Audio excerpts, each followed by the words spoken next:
Hello students, আজকে আমরা পড়ব কিছু কম্পারেটিভ রুলস।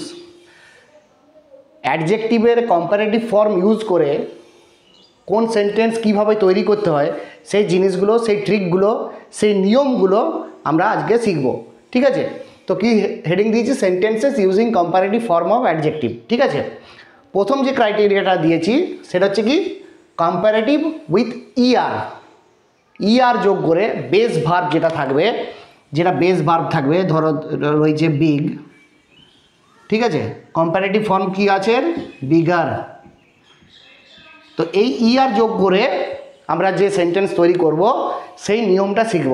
সেটা কখন তৈরি করি না, comparative with ER is used ব্যবহার হয়, কম্পারেটিভ ফর্ম ইআর দিয়ে ব্যবহার হয় কখন না, যখন হোয়েন সেম কোয়ালিটি, একই ধরনের গুণ কম্পেয়ার করি দুটি ভিন্ন ব্যক্তি বা বস্তুর মধ্যে।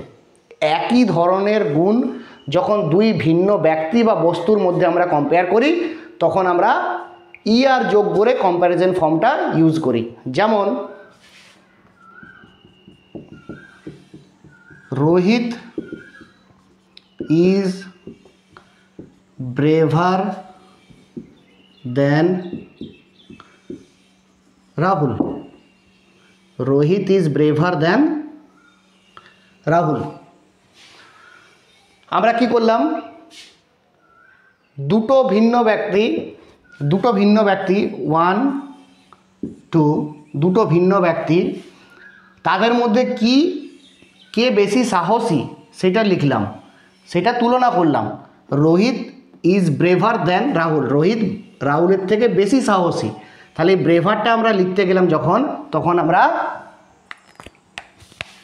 আমরা ইআর ফর্মটা ইউজ করলাম। ঠিক আছে, তাহলে দুটো ভিন্ন ব্যক্তির মধ্যে একই গুণ যখন আমরা তুলনা করি কম বেশি, তখন আমরা ইআর যোগ করি। ঠিক আছে, নেক্সট যেটা হচ্ছে 2, comparative with more is used when different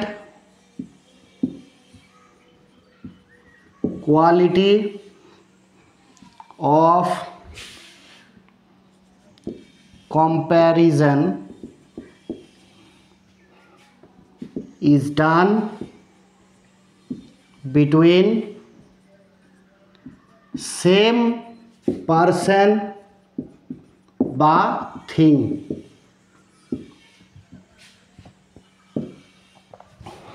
এখানে কি বললাম ভালো করে বুঝবে। কম্পারেটিভ ফর্ম, বেস ভার্বের কম্পারেটিভ ফর্ম, ধরো বিউটিফুল, এটা base verb, base word, base adjective. ঠিক আছে, এইটার কম্পারেটিভ ফর্ম কি হয়? More beautiful.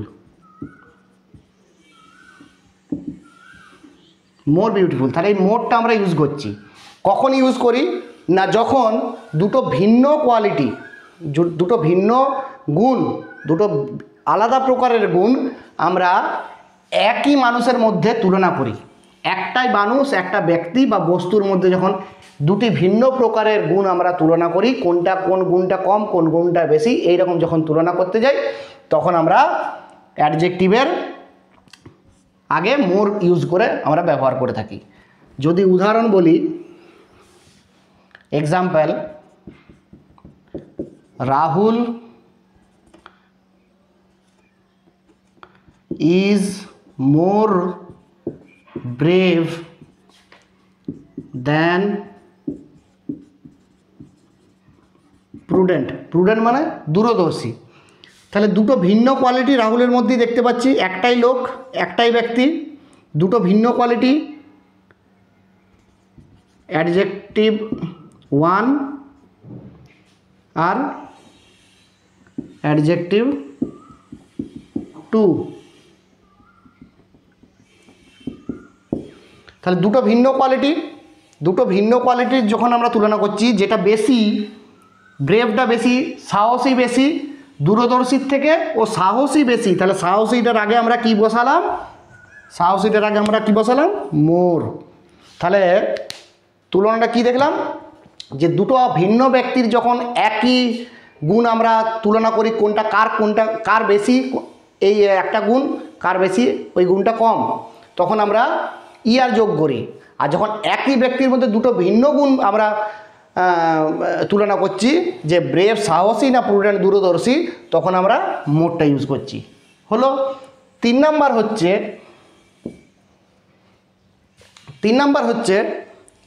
when an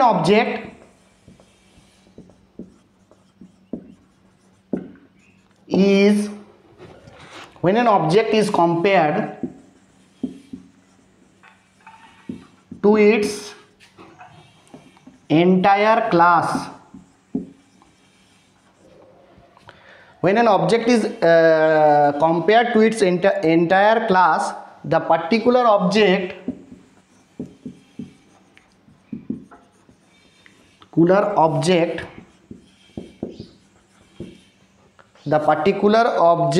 must be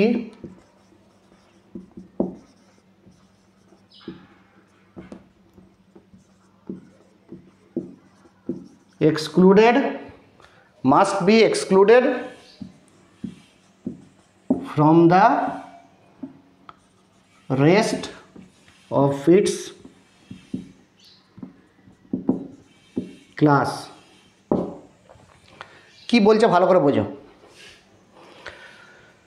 যখন একটা বস্তুকে বা ব্যক্তিকে, যখন একটা ব্যক্তি বা বস্তুকে আমরা তার সমগ্র ক্লাসের থেকে ক্লাসের কম্প্যারিজন করব, তখন আমরা ওই ক্লাসটা যখন উল্লেখ করব, তখন ওই ক্লাসের মধ্যে ওই বস্তুটাকে ইনক্লুড বা ওর মধ্যে রাখা চলবে না। ক্লিয়ার? মনে করো আমি একটা বাঘকে উল্লেখ করছি, যে এই বাঘটা অন্য এর জাতির অন্য বাঘের থেকে পুরোটাই ভিন্ন।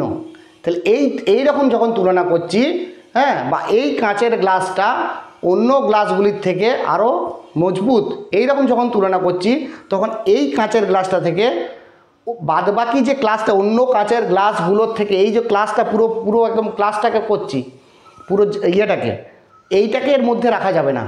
যেমন যদি বলি iron is more useful than any metal.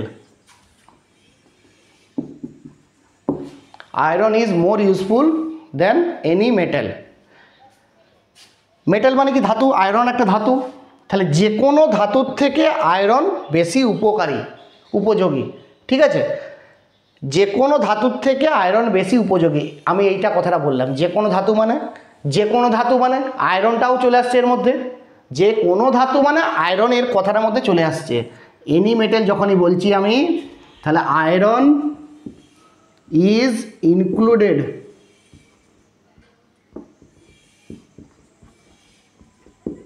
in this phrase। কিন্তু আয়রনটাকে উল্লেখ করা চলবে কি? আয়রনটাকে উল্লেখ করা চলবে না। আয়রনটাকে আলাদা রাখতে হবে এই ইয়েগুলোর থেকে। আয়রনটাকে এই ক্লাসটা থেকে আলাদা রাখতে হবে। তাই এই সেন্টেন্সটা আমরা লিখব না। আমি কি লিখব? Iron is more useful than any, একটা ওয়ার্ড যোগ করব, আদার মেটেল। এই এনি আদার মেটেলে আয়রন ইজ এক্সক্লুডেড। আয়রনটা এক্সক্লুড করছে। ঠিক আছে?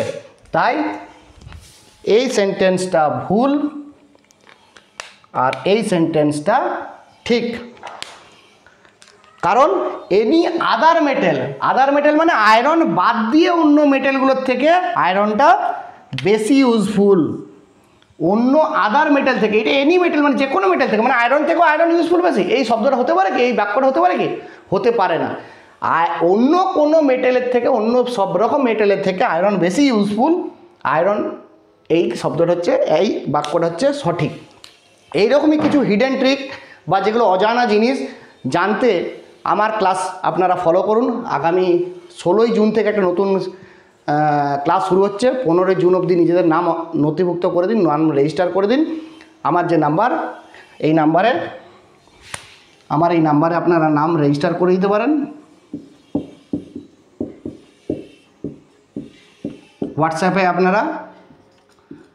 হোয়াটসঅ্যাপে নিজেদের নাম